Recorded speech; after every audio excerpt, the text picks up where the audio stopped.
Vasudevaya. Om Namo Bhagavate Vasudevaya. Om Namo Bhagavate Vasudevaya. So, Hare Krishna, thank you very much for joining us, and wanted to seek your good wishes and your blessings so that we can say something to please the Supreme Lord and his devotees, at the same time purify ourselves and advance in Krishna consciousness. So I wanted to thank all the devotees for coming yesterday and celebrating the wonderful, glorious festival of Radhasmi with us. Really enjoyed the festival. And we wanted to continue with the discussions that we were having on regarding the wonderful Gopis of Vrindavan. So on Tuesday, we talked about Vishakha Devi, how she's very close to the Supreme Lord. And her and Lalita are regarded as the closest companions, gopis of Srimati Radharani, who assist in the pastimes, the leelas with the divine couple, Radha Krishna.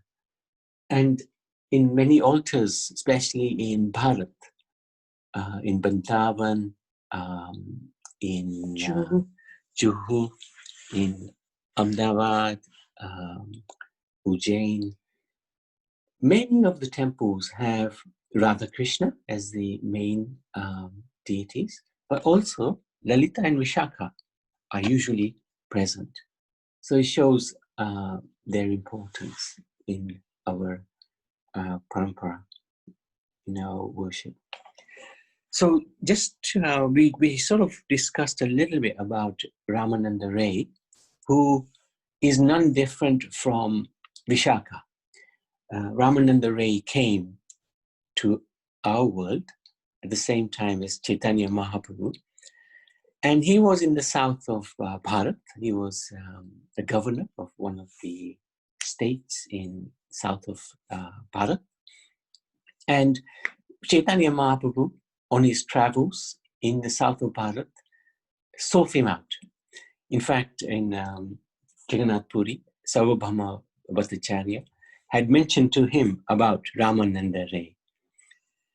So on the banks of the Godavari, Chaitanya Mahaprabhu met with Gauranga Mahaprabhu, and they had a fascinating conversation. This conversation is retold in the Chaitanya Charitamrita. And I wanted to just very quickly just go through the basics of this conversation, because it's a very revealing conversation. So Chaitanya Mahaprabhu starts by saying to Ramananda Ray, recite a verse from the revealed scriptures concerning the ultimate goal of life. And we want to know the ultimate goal of life, right? That's why we are present. That's why we're reading the Bhagavad Gita and chanting, etc., etc. So this question is very relevant. So the first answer he gave, Ramananda Ray said, Lord Vishnu is worshipped by the proper execution of prescribed duties in the Varnashram system. This is, he was quoted this verse from the Bhagavatam, the first canto, second chapter, 13th verse.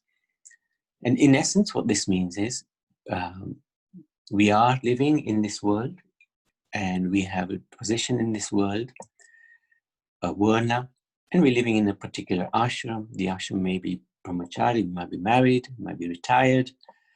And the varna, we may be Brahman, Kshatriya, Vaishya, Shudra, whatever is. So what Ramananda Ray is saying is, by properly doing our duties in accordance with those varna and ashram, then we can worship the Lord Vishnu. And that's the ultimate goal. And this is backed up, actually, in the Bhagavatam. It says this beautiful verse, Atha pumbhi dvija shveshna Varnashram Vibhagasha Swaniti Tasya Dharmasya Samsiddhir Haritoshanam. O best among the twice born, it is therefore concluded that the highest perfection one can achieve by discharging the duties prescribed for one's own occupation, according to caste divisions and orders of life, is to please the personality of Godhead. So, good answer. And I remember when I was first reading this years ago, I was thinking, yeah, nice answer. But the Lord replied, this is external. Tell me something else. Ramananda Rai continued, whatever you do, whatever you eat, whatever you offer in sacrifice, whatever you give in charity, whatever austerities you perform, all the results of such activities should be offered to Krishna. This is from the Bhagavad Gita. We read this when we were looking at the 9th chapter. And the verse goes like this, 27th verse of the 9th chapter. Yat karoshi yat asnasi yat juhosi dadasi yat tapasyasi kontaya tat kurvasva mad arpanam. Whatever you do, whatever you eat, whatever you offer or give away, whatever austerities you perform, do that, O son of Kunti, as an offering to me. Again, wonderful verse, beautiful verse. Again, Chaitanya said, this is also external. Please proceed further. When he says external, what he means is that we may, whatever we eat, we may offer it to the Lord, but it may be just an external offering. We're just going through the mechanics of the offering, but not actually feeling any particular love for the Supreme Lord. So in that sense, it's external. It's good to do this, even if we don't feel anything towards the Lord. It's a very important step that whatever we do, whatever we eat, whatever we give, whatever austerities we do, we offer that to Krishna. It's very important. But from Chaitanya Mahaprabhu's point of view, this is still external. He was looking for more from Ramananda Rai. So Ramananda Rai replied, this is a very famous teaching of Bhagavad Gita. After giving up all kinds of religious and occupational duties, if you come to me, the Supreme Personality of Godhead, and take shelter, I will give you protection from all of life's sinful reactions. Do not worry. Sarva dharma parityaja mamekam sharanam vraja aham tvam sarva papebhyo mokshasyami ma sujaha. Abandon all varieties of religions and surrender unto me. I shall deliver you from all sinful reactions. Do not fear. And this is the final word on the Bhagavad Gita by Lord Krishna. This is the conclusion of the Bhagavad Gita. So Lord Krishna spoke 700, Bhagavad Gita is 700 verses. Lord Krishna spoke 570 something. And this is one of the final verses to confirm everything he said before. But what does Chaitanya Mahaprabhu say? This is external, and pleaded, go ahead and say something more. So where Chaitanya Mahaprabhu, where Bhagavad Gita finishes, Bhagavatam actually starts. And that's where we will be hopefully heading towards after we finish this series on the Gopis, etc. Ramananda Rai continued, one who is transcendently situated at once realizes the supreme Brahman and becomes fully joyful. Now, he backs that up in the Bhagavad Gita. It says, Brahmano hi patistaham amratasya yavyasya cha shashvatasya cha dharmasya sukhasya kantikasya cha. And I am the basis of the impersonal Brahman, which is immortal, imperishable, and eternal, and is a constitutional position of ultimate happiness. Chaitanya Mahaprabhu, as always, didn't accept this, considering it external. So then, Ramananda Rai said, pure devotional service without any touch of speculative knowledge or impersonal conception is the essence of perfection, hearing truths from the realized, self-realized devotees. And this is where the Bhagavatam starts to come in.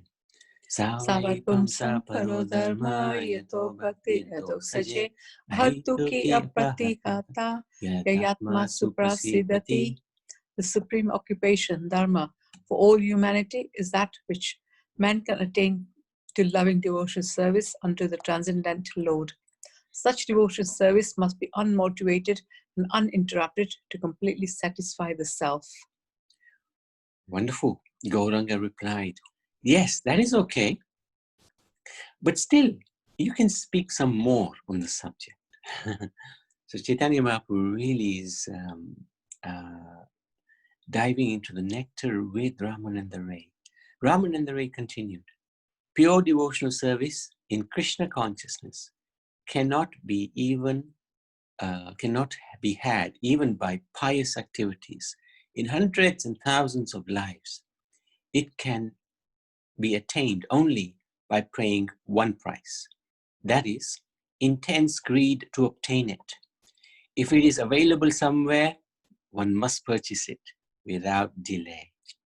So such a wonderful verse. So again, this is a Skanda Purana prayer, and it goes like this.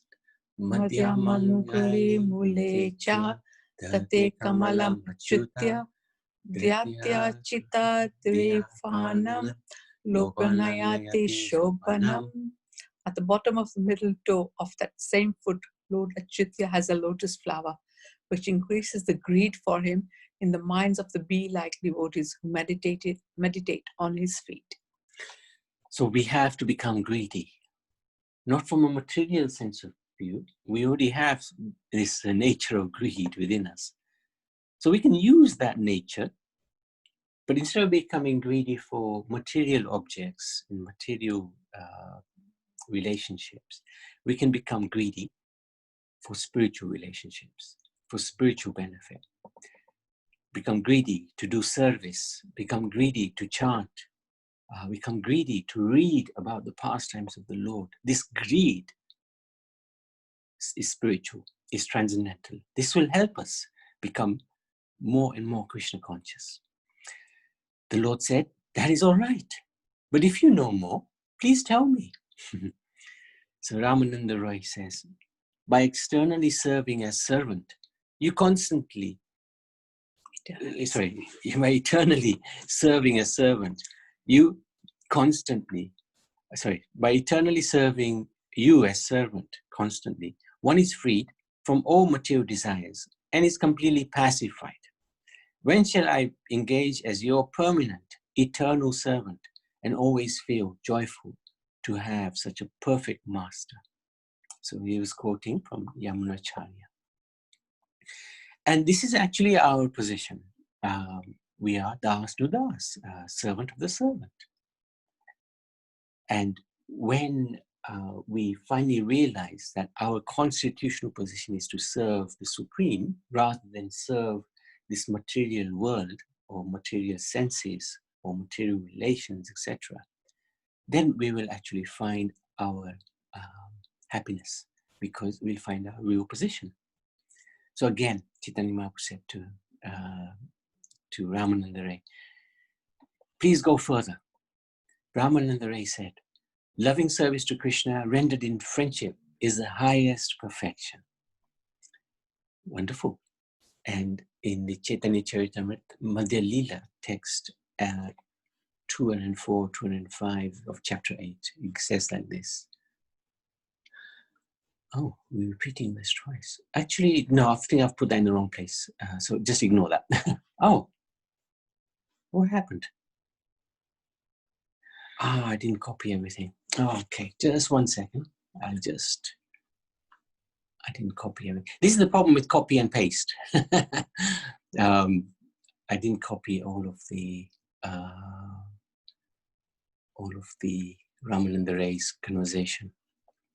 So just excuse me for a second.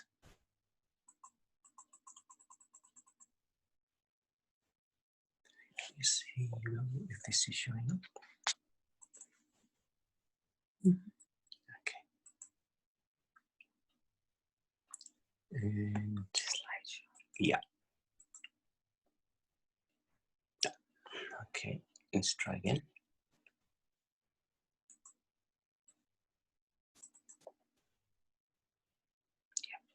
Okay.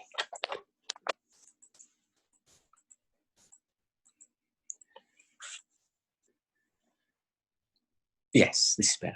So Bhagavatam, 10th canto, 12th chapter, 11th verse, it says, Itam satam brahma sukhalu bhritya tashyam ratanam paradaivatina maya shitanam naradharakena shakam vijavru krita punya punjaha. Neither those who are engaged in self-realization, appreciating the Brahman effulgence of the Lord, nor those engaged in devotional service while accepting the Supreme Personality of Godhead as Master, nor those who are under the clutches of Maya, thinking the Lord an ordinary person, can understand that certain exalted personalities, after accumulating volumes of past activities, are now playing with the Lord in friendship as cowherd boys. How fortunate they are. They are so close in terms of their friendship with the Supreme Lord. And Ramananda Ray is saying, this service is the highest perfection. The Lord says, yes, this statement is very good. He likes that. Please proceed even further. So Ramananda Ray continued, "O Brahman," this is the verse he's quoting, "what pious activities did Nanda Maharaj perform by which he received the Supreme Personality of Godhead, Krishna, as his son? And what pious activities did Mother Yashoda perform that made the absolute Supreme Truth, Krishna, call her mother and suck her breasts?" So this statement, I think, is from Chaitanya Charitamrita. The Lord says, your statements are certainly getting better and better, one after the other. But surpassing all of them is another transcendental mellow. So Ramananda Ray says. So he's talked about Sakhya Ras, he's talked about Vatsalya Ras, the love that Mother Yashoda and Nand Maharaj have for Krishna is so, so deep. In fact, they're not ordinary personalities. You can't do tapasya, no matter how much tapasya you do, to get the position of Mother Yashoda and Nand Maharaj. These are eternal living entities who are very close to the Supreme Lord, eternally. They're actually considered practically non-different from Krishna himself. So these are not positions that one can achieve, but one can achieve a position to help, assist these divine personalities. So then Ramananda Ray talks, when Lord Krishna was dancing with the Gopis in the Rasa Leela, the Gopis were embraced around the neck by the Lord's arms. This transcendental favor was never bestowed upon the goddess of fortune or other consorts in the spiritual world. That love, which has the highest taste in the gradual succession of desires, manifests itself in the form of conjugal love. Therefore, the qualities found in Shantaras, Dasyaras, Sakyaras, Vatsalyaras are all manifested in conjugal love, Madhurya Ras. Lord Krishna cannot proportionately reciprocate devotional service in the Madhurya Ras. Therefore, he always remains a debtor to such devotees. So that is the position of the Gopis. And that's those are the personalities that we are talking about in the last few days. Chaitanya Mahaprabhu says, this is the limit of perfection, but please be merciful to me and speak more. Among the loving affairs of the Gopis, Srimati Radharani's love for Sri Krishna is topmost. Even Lord Krishna cannot reach the limit of her transcendental qualities. So then he explains a verse, again from the Chaitanya Charitamrita. Finding herself treated equally with all the other Gopis, Srimati Radharani displayed her tricky behavior and left the circle of the Ras dance. The Ras dance did not shine in the heart of Krishna without Srimati Radharani. Therefore, he also gave up the circle of the Ras dance and went out to search for her. So it shows the importance of Srimati Radharani. This is the highest. And then Chaitanya Mahaprabhu says, I have come to understand the sublime goal of life and the process of achieving it. But I think there is something more And my mind is desiring to have it. More can there be? So Chaitanya, Ramananda Ray said, Lord Krishna's sweetness is so attractive, it steals away his own mind. Thus, even he wants to embrace himself. Upon seeing his own reflection in a bejeweled pillar of his Dwarka palace, Krishna desired to embrace it, saying, alas, I have never seen such a person before. Who is he? Just by seeing him, I have become eager to embrace him. Exactly like Srimati Radharani. This indicates that the Lord's qualities are always increasing. He's not boring. He's not an old man like we were talking about yesterday. He's ever fresh, ever youthful. His qualities are always expanding. He doesn't even realize how his own qualities are always expanding. So when he sees himself in the mirror in Dwarka, he's wondering, who is this gorgeous person? So, Chaitanya Mahaprabhu replied, now I have come to understand the truth of the loving affairs between Radha and Krishna. Nonetheless, I still want to hear how both of them gloriously enjoy such love. Day and night, Lord Shri Krishna enjoys the company of Srimati Radharani in the bushes of Vrindavan. Thus, his pre-youthful age is fulfilled through his affairs with Srimati Radharani. Chaitanya Mahaprabhu said, yes, that's good. Please let me know more. So then Ramananda Ray began to recite some poetry about Prema Vilas Vivata. And at that time, Chaitanya Mahaprabhu actually covered his mouth with his hand because it was very confidential. But one thing that's explained in this chapter is without this last bit here, the last two sentences, without the help of the gopis, one cannot enter into these pastimes. There is no procedure for understanding. And this is why we are trying to understand a little bit more about the gopis, who they are, what is their nature, so that we can feel attached to them, feel some love for them, not artificially. It needs to be done through the process of bhakti, the sadhana bhakti that we're doing, rising early, chanting, reading, not artificially diving into the Leela of Radha and Krishna. But we can only attain the Leela of Radha and Krishna with the assistance of these amazing devotees, the gopis. And hence why we want to look at what we are doing. So just going back to, just going back to the other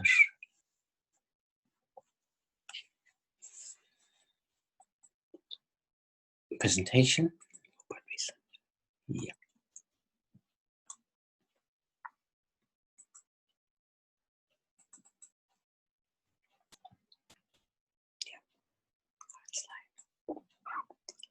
Okay. So this is the verse actually in Chaitanya Chaitamrita, which describes this business about getting the help of the gopis. 8th chapter, text 204 and 205. Sakhi vinai lilaya nahi gati, Sakhi bhave yetendra kare anugati, Radha Krishna kunja seva sadya se paya, se sadya paite ara nahi ka upaya. Without help of the gopis, one cannot enter into these pastimes. Only he who worships the Lord in the ecstasy of the gopis, following in their footsteps, can engage in the service of Sri Sri Radha Krishna in the bushes of Vrindavan. Only then can one understand the conjugal love between Radha and Krishna. There is no other procedure for understanding. Okay. So today we wanted to look at Champaklata. She's the third in the of the 8 Sakhis, and she has a yellow. So she's next to Lalita. I thought I had a picture. Good, yeah. I do. She has a yellow-white complexion, just like the color of a full-blown champaka flower, and she's called Champaklata. So she's there. She's there. next to Lalita Sakhi. And this is a Champaklata, Champaka flower, bright yellow. That's her complexion of her skin, very beautiful. Her garments are described as Chitra, or brown with a sparrow's feather, like a sparrow's feather. Champaklata's birth place is Kerala, and her Kunj grove is located south of Radhakund. It is the color of molten gold and is named Kamalata, or the vine of Cupid. She is one day younger than Sri Radha. Her appearance is celebrated the day after Radhastami. Oh, brilliant. Today. So we seek her blessings. Her eternal age is 14 years, 2 months, and 13 and a half days. Her garments shine like kasha birds. Her father is named Arama, and mother is Bhattika, and her husband is Chandaksha Gopa. She is very expert in conveying messages and in concealing the purport of her activities.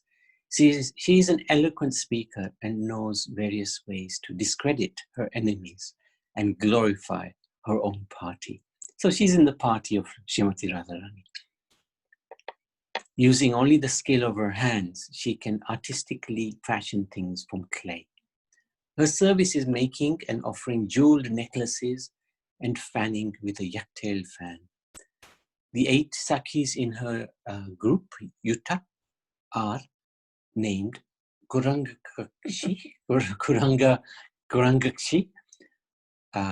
Shucharita, Mandili, Mani Kundala, Chandrika, Chandralatika, Kandukakshi, and Shumandira.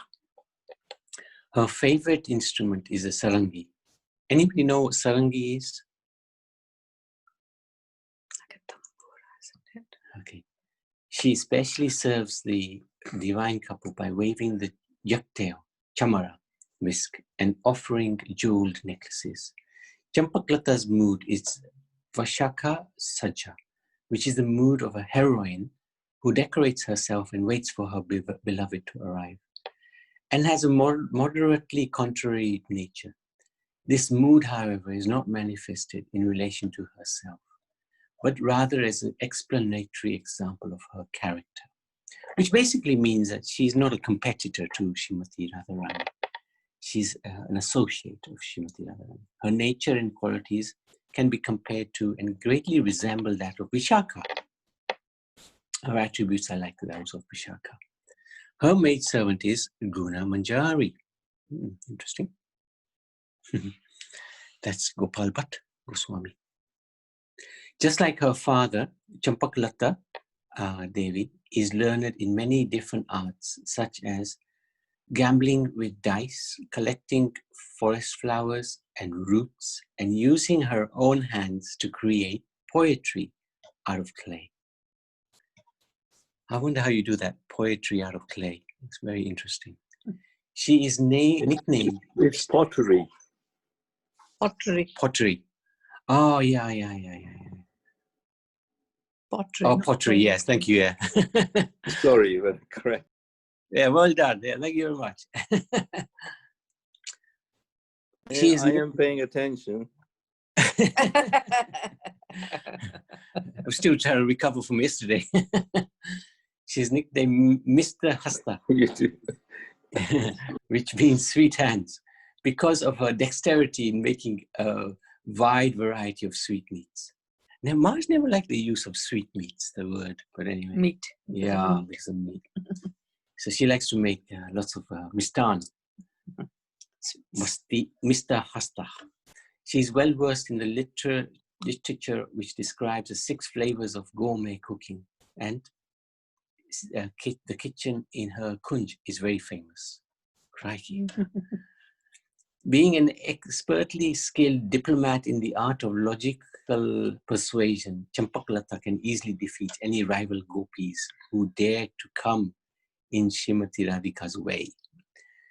gopis of rival groups will never walk near Champaklata. But her nature is sweet, so she's a sweet arguer, a bit like Vishaka. She's also a skilled messenger and can carry out her activities in absolute secrecy, going unnoticed by anyone. Sri Champaklata appears as Raghav Goswami in Gaura Leela. Originally coming from South Bharat, Raghav Goswami lived next to the sacred Govardhan mountain, constantly absorbed in singing the glories of Sri Sri Radha and Krishna and Sri Chaitanya Mahaprabhu. He wrote the book Bhaktaratna Prakash. On the request of Srila Jiva Goswami, Srila Raghav Goswami took Srinivasacharya, Narottam Das Thakur, Shyamanandapati on pilgrimage around Brajmandal. So this is from references in Srila Rupa Goswami's book, Shri Shri Radha Krishna Ganodesha Dipika and Srila Kavika Karnapur Shri Gaura Godesha Dipika. So this gives an idea of Champaklata. I don't think there's more. Yeah. So we can do another one. Madhusan Babu, anything you'd like to share?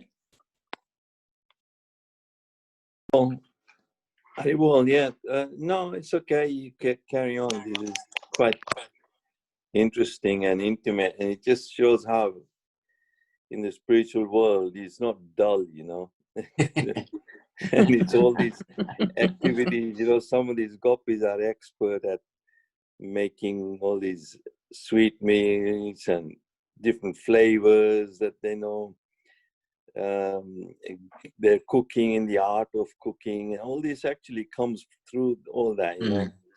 And that's why in some parts of India there's the cooking is on a very different level, you know. And when it's offering, we offered with Krishna, and it's only when these gopis have actually appeared in Gaura Leela as different personalities like Raghav Goswami, you know, and then these Goswamis were just spending their time describing these spiritual activities, you know, with that Krishna, and only they can do it because they know intimately, you know.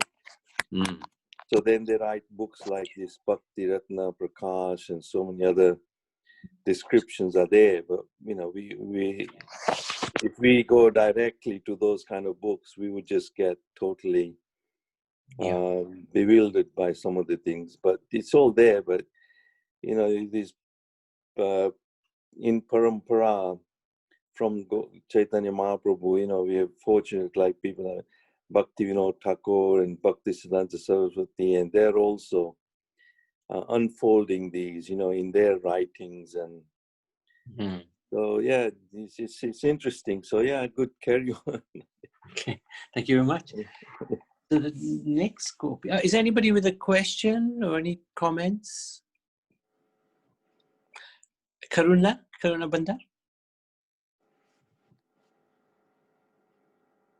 Hare Krishna Prabhu, sorry, I missed a little bit of the seminar on Champaklata. Oh, no, that's okay. That's okay. No. You can. Okay. Actually, now we're talking about Chitra. Yeah. Is Chitra with you? No, she's also coming in a few minutes. Okay, no problem. I call her. That's okay. So this is her namesake. Yeah. Chitra is the fourth Sakhi. So next to Champaklata is, so we had Madhav, then we got Lalita, then we got Champaklata, then we got Chitra. Her bodily complexion is like saffron. My goodness, beautiful. She wears cloth which is glossy, like a host of radiant crystals known as kacha. She's 26 days younger than Sri Radha and eternally 14 years, 7 months and 14 days old.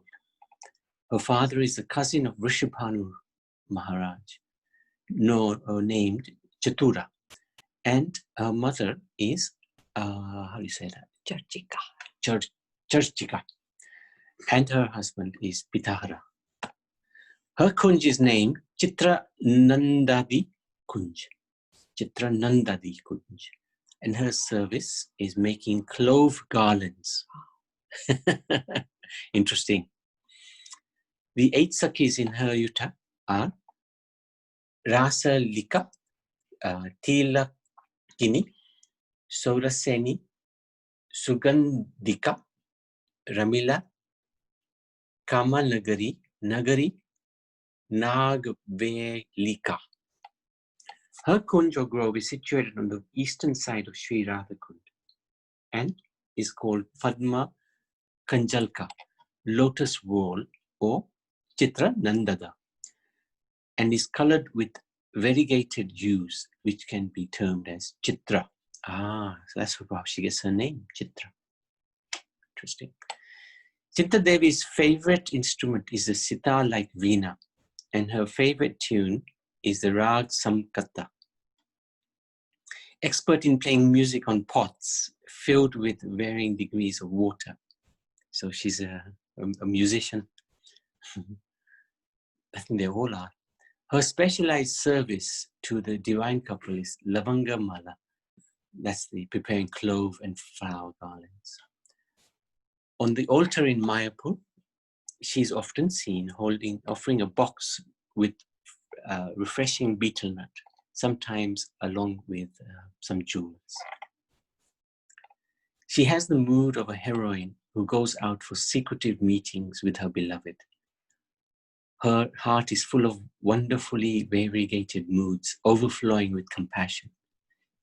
Chitram Chitra, Hridayam Hridayam. Chitta Devi is very learned in astrological sciences, just like her father. She has special knowledge of secret ways of speaking and is a scholar of many foreign languages. That's interesting, foreign languages in Braj. So there's only one language. Yeah, very Brajbasi. interesting. Yeah, Brijbasi. Very interesting. I like the way she has special knowledge of secret ways of speaking, because Krishna can say one thing, isn't it? But it means something totally different. So I presume Chitra can interpret his meaning, what he's saying.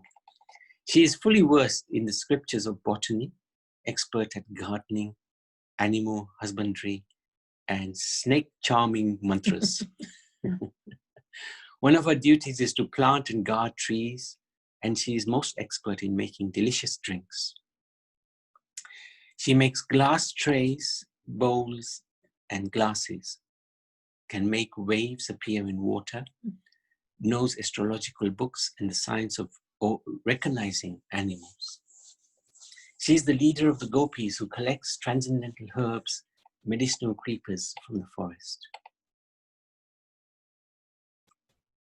She has the ability to identify the ingredients used in cooked food merely by glancing at it.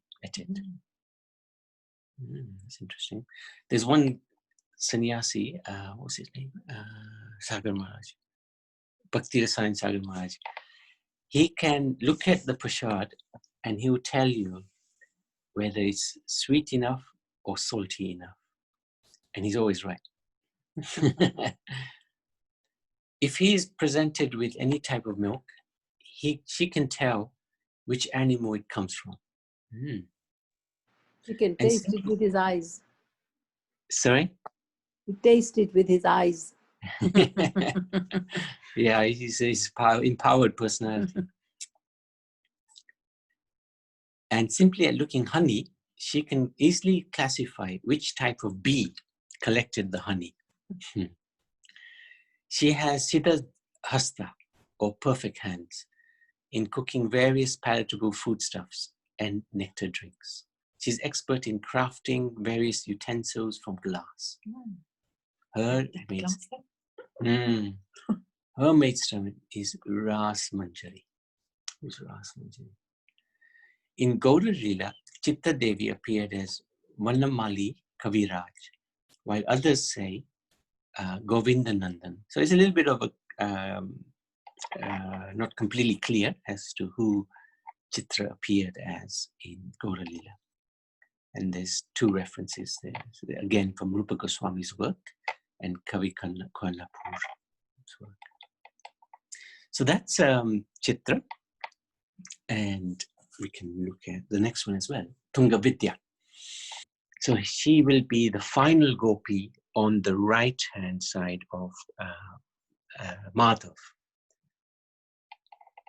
Because there's 8 Sakhis and 4 on one side and 4 on the Radharani's side. So this is on Krishna's side.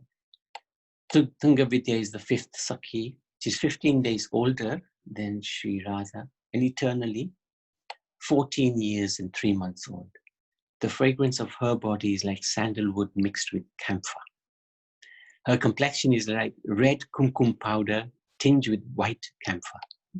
She wears white and gold garments, white and red garments. Her home is in Yavat. Yavat is the place of the in-laws, isn't it, of Radharani. Her nature is Dakshina Pakara, submissive yet hot-tempered. So a little bit like Lalita. Her mother is named Meda, her father is Pushkar, and her husband is Balisha. She is expert in 18 sciences and expert in arranging true seeds. She is the object of Sri Krishna's great trust, expert in scriptures on rasa, niti, manners, natak, drama, and akhya, ikya, narrations. She's a music teacher and her service is singing and dancing. She's the leader of singers, musicians, dancers, mridanga players for the Ras dance. She's the leader of arranging political alliances with rivals, leader of those who get water from different places in Vrindavan. So water is such an important ingredient. Most of our material body is filled with water, 75–80%. You have to drink water. I think if you go without water for a couple of days, you struggle. Very important ingredient. If you drink water which is polluted even a little bit, you can fall ill very quickly, as we know when on our trips. She's learned in Rasa Shastra, transcendental mellows. Oh, we've done this. Niti Shastra, morality, dancing, drama, literature, and other arts and sciences. She's a celebrated music expert at playing the veena and singing in style known as Marga. Karuna, do you know these different styles?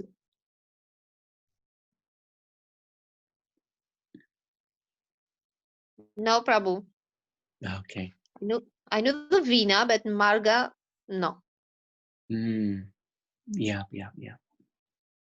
Well, Maybe maybe something different from whatever classical dances we have now. It's not dance. Yeah, it's a type of a raga. Raga. They all seem to be expert in different ragas. You're going to have to go to the spiritual world, learn them, and then come back again. Enjoy. And take us with you. I know, you're going to lead me.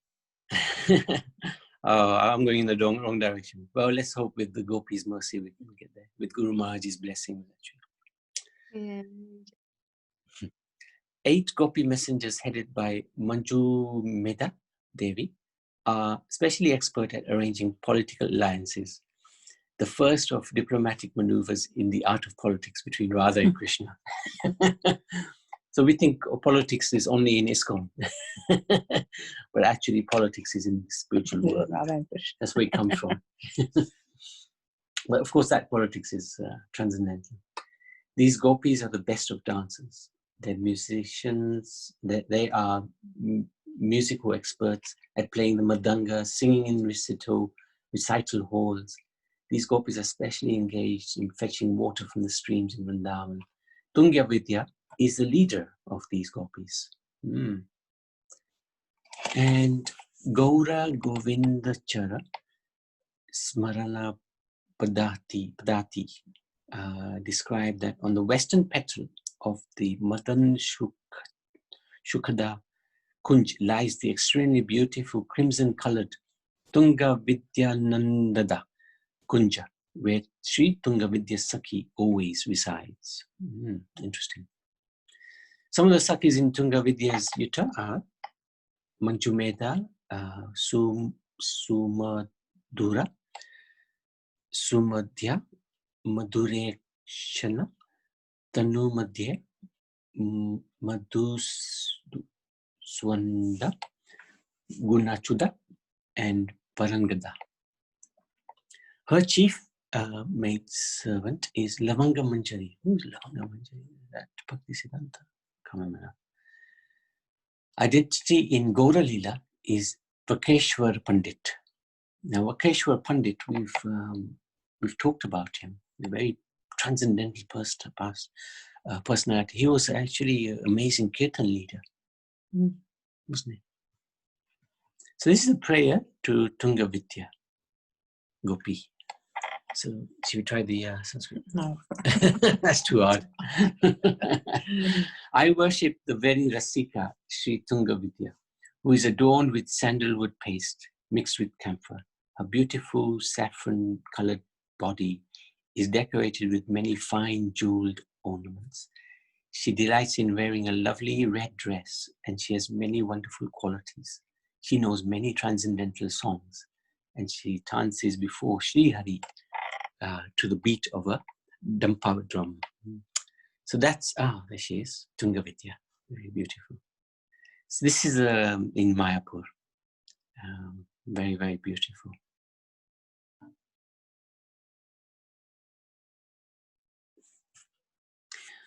Okay, so we can break there and we can look at the remaining 4 gopis probably tomorrow. 3. We've done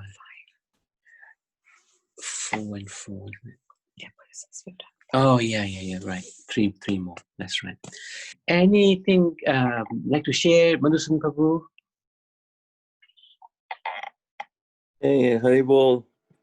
Those who are listening, you can see that, you know, there's so much art, science, music, and all these different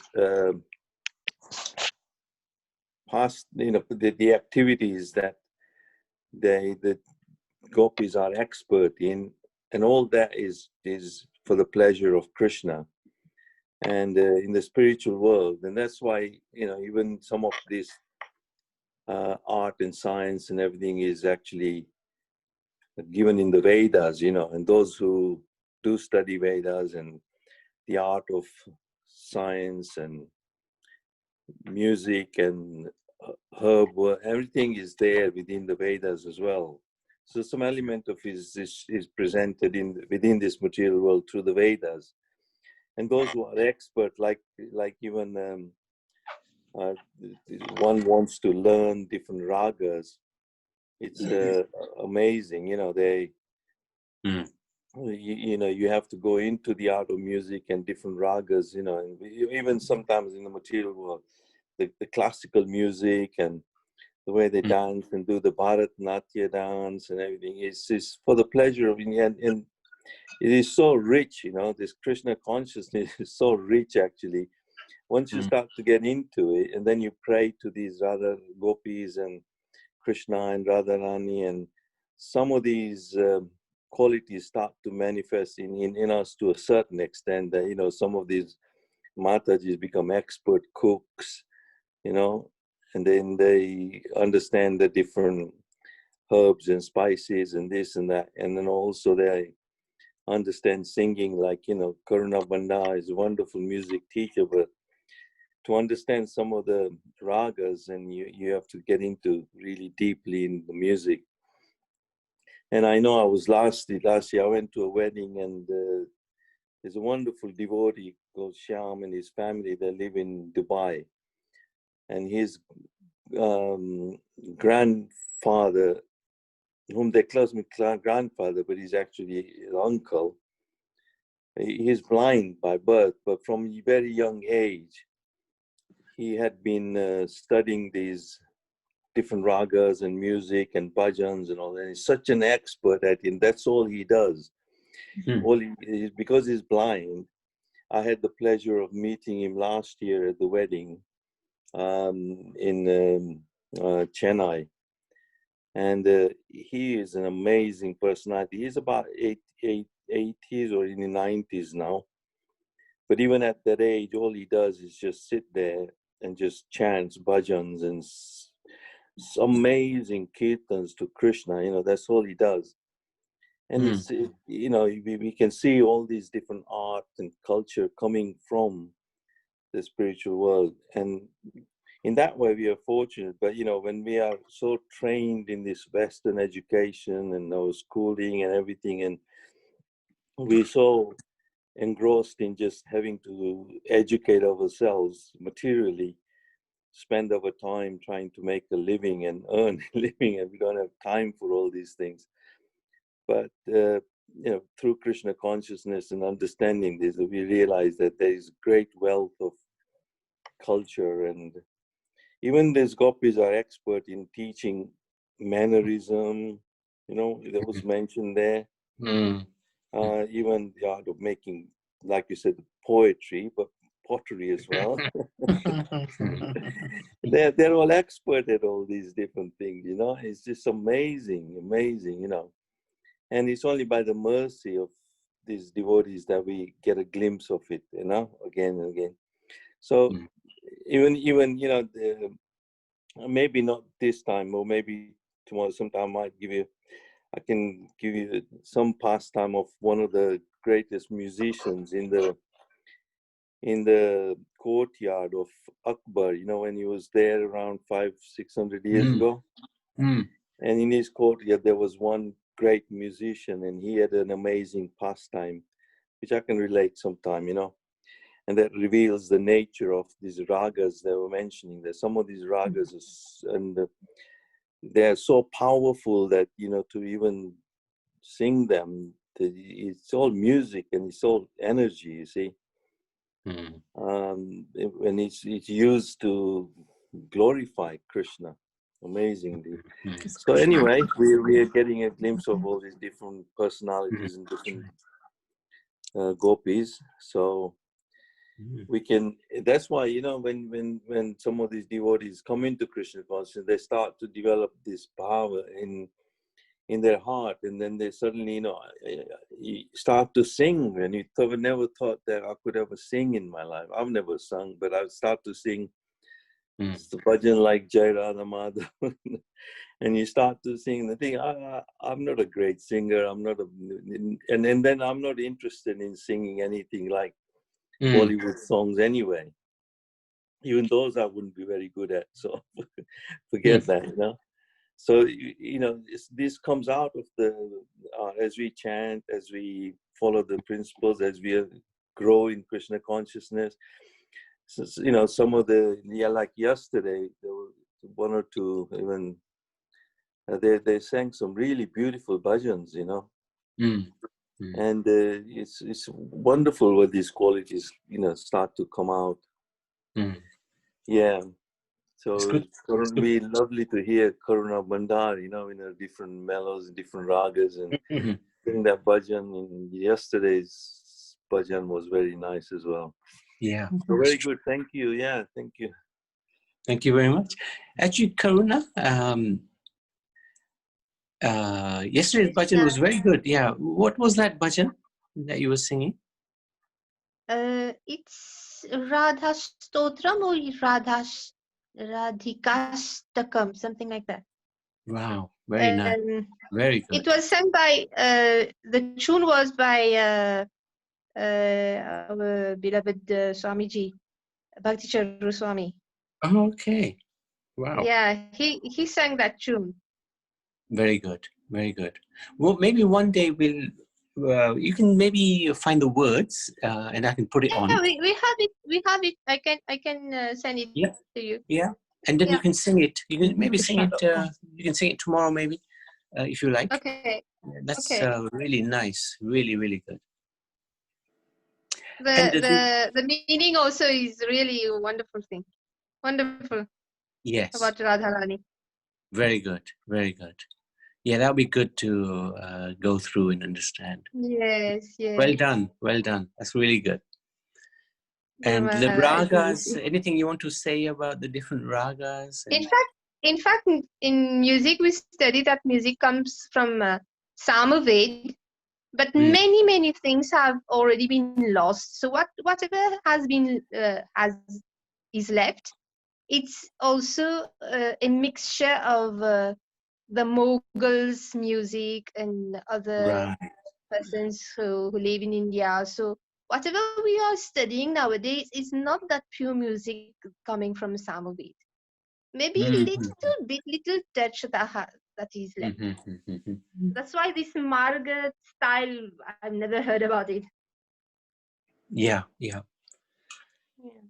Even like the harmonium, that's not a Bharatiya instrument, right? It's come from... No, it's a French one. France. Oh, It's is come it? from France. Yeah. So we're so integrated into our kirtan style, you know. Yeah, so many person use it now within classical music. Interesting. Interesting. But the veena and the sitar, presumably those veena is from the spiritual world. Yeah. Sitar is a Flute, of course, it belongs to the original person. Yeah. Interesting. Yeah, and also you can see that, you know, during Lord Chaitanya's time, they spent a lot of time in doing kirtans. You know, they would have an all-night sessions of just doing kirtans and bhajans and Chaitanya Mahaprabhu, and they would just glorify Krishna. And this art of music and mardanga playing is also, those who go into understanding mardanga playing also, they have to learn some mantras, you know. The beats are played according to certain mantras and all that, and then the mardanga itself is a spiritual instrument. And those who know seriously, they study this mantra, they pay respect to the mantra, the mardanga first. They treat it like a spiritual instrument, you know, spiritual personality, mardanga. So they respect that, you know, and all the other different instruments that are mentioned here, they're all there within the spiritual world. And above all, you know, even this Maha Mantra is actually a combination of all the different sound vibrations, and Krishna is present within the Maha Mantra. Even this Maha Mantra is, you know, in the beginning you find it difficult to chant and all that, but you can see how many different melodies and they can sing it into, you know. So it's all within this Maha Mantra, everything is there as well. Yeah. So it's like, for example, when they listen Sa Re Ga Ma Pa Da Ni Sa, then say Hare Krishna, Hare Krishna. Krishna Krishna Hare Hare, Sa Re Ga Ma Pa Da Ni Sa, Sa Ni Da Pa Ma Da Re, like that. So then they say Hare Krishna, Krishna Krishna Hare Hare. So then when you start to do that, then actually, you know, you learn the instrument quicker. I think that's how I've learned a little bit, that I can do on a madang and on a harmonium. Just Sa Re Ga Ma Pa Da Ni. That's all I know, and I can just play one or two Hare Krishna tunes. I don't know anything else. That's it. I can't go into any other different ragas and all that some people are expert at, you know. But just by Krishna's mercy, you know, you know, one devotes some time, then it's amazing how much talent is there within us that can come out to glorify Krishna. True. Yeah. Very true. Very true. So we've looked at Vishakha, we looked at Lalita Devi, Champaklata, Chitra, Tungvidya. So I think try to remember these names and these gopis, where they stand, especially in the Mayapur temple. Because that way we also build a bigger relationship. We know each gopi, then, you know, there's something that we have with each gopi, we know, hey, this is Champaklata, she's expert at this, Chitra's expert at this, Tungvidya is expert at that. It just helps us become a little bit more personal with these amazing personalities. So that's one of the reasons why we're doing this, to get to know these personalities a little bit better. Of course, you can never know them, but we just scratching the surface, and it's good because at least we know what's out there. It's just a question of becoming more and more stronger in our spiritual practice. So we can thank you very much, Madhusudan Prabhu and Kamakshi and Karuna Bandhar. And thank you. We can go to the Nishinga Kavach.